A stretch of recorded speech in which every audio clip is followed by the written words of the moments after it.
Welcome to United Taste of America. Today we're in my birth state, the great state of Georgia, and we're in my hometown, Atlanta, Georgia.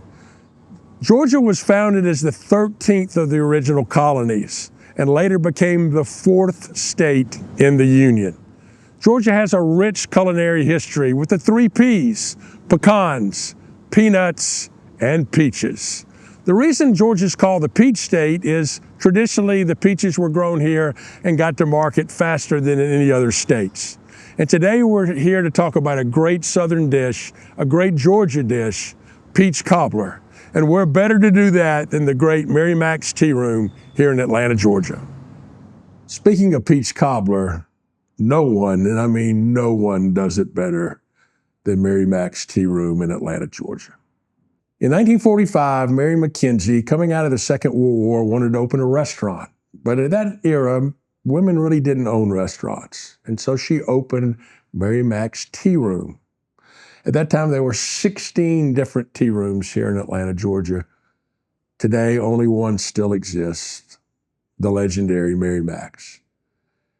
Mary Mac ran this restaurant for nearly 30 years before she sold it to Margaret Lupo, who ran it for another 30 years. And now we're on with only the 4th owner. This is your classic Southern dining place with great fried chicken, great vegetables, and great desserts, like their legendary Peach Cobbler.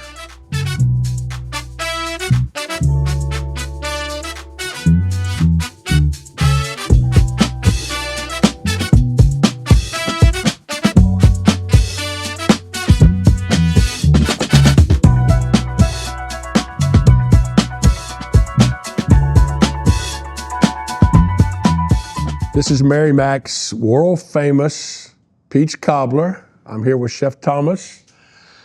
How many of these have you made over the years? Over the years, oh my God, I can't even imagine. I can't even come up with a number, to be honest with you, because it's one of our signature items. So we probably go through, and I just count the pans, maybe 20 pans a day. Wow.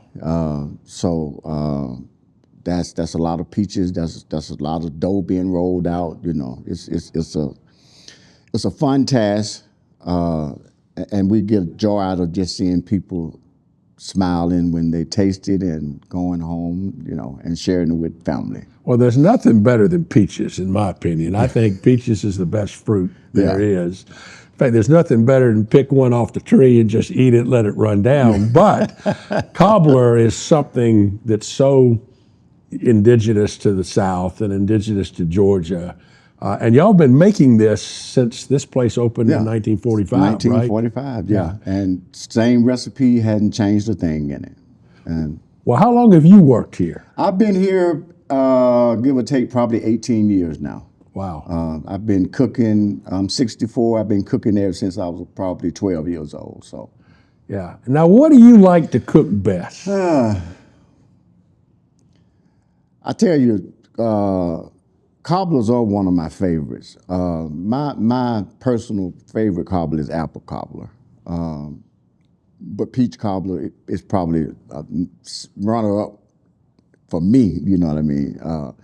But cobblers are one of my favorite. Of course, you know, fried chicken. I mean, we do such a great job with the fried chicken. I just love frying our chicken and biting into it and getting that crunch when it's fresh and when it's hot. And I'm a Southern guy, so you know I like the meatloaf, chicken and dumplings. You know, chicken and dumplings is really one of my favorite because I kind of grew up eating chicken and dumplings. You know, so there's quite a few favorites that I like here, man. Yeah. And how about greens? You like greens? Collards are my favorite. Yeah. Collards and then cabbage. Yeah. And a lot of people don't like turnips, but turnips are one of my I love turnips, and I love turnip greens. Turnip greens, yeah. I remember as a kid, we made them. We take the root, the turnip root, cut it up, and cook it in with the greens. Oh my God, it was so it's so good, especially when they're fresh and they're coming out of the garden. Yeah. Exactly. And you took the words out of my mouth. And the other thing is, I love peas. Okay. I mean, and I love fresh peas. Yeah. I can remember sitting on the porch with my grandmama shelling peas, and then couldn't wait for her to get them on the stove and get them cooked because it was so much work. So Tell me about the process of making this. Okay, well, of course, you want to make sure you got some good ripe peaches, and when you're stewing your peaches, you want to make sure you got the right amount of seasoning, which for ours we use nutmeg, cinnamon, vanilla extract. We use some granulated sugar, also brown sugar, and then we add cornstarch, and the cornstarch is just really tighten it up and make the filler tight. So when you make the cobbler, it's not just Hold running, together, it'll be bounded together. Yeah. And the secret to the crust is when you make the dough, you have to use ice water. Okay. You can't just use regular water. You have to use ice water. It has to be 32 degrees or below. And the reason for that is that's what gives you your flaky crust. If you look here, see how it flakes off? Yeah. That's what that's the ice water that does that. Yeah. Yeah, that's what gives you that flakiness. And you use butter? And we put a little butter on top. After we get it prepared, we put a little butter on top, sprinkle just a little sugar on top of it, and then we cook it off. Yeah. Yeah, it's nothing like it, man, I tell you. I know you like to cook it, but I like to eat it. Okay. So let's have a bite of this. Oh, yeah. See how good this is. Yeah, we got to sample it. Oh, my goodness. It's nice. Yeah, I can tell it's still warm. It's come out of the oven. This is actually the right texture. Oh, folks. Yeah, that's good.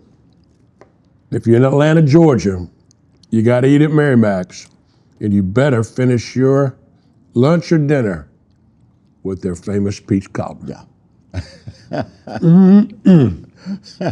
Thank you, Chef. Oh, you're so welcome. It's so my good. pleasure. My pleasure. And that's a wrap on Georgia.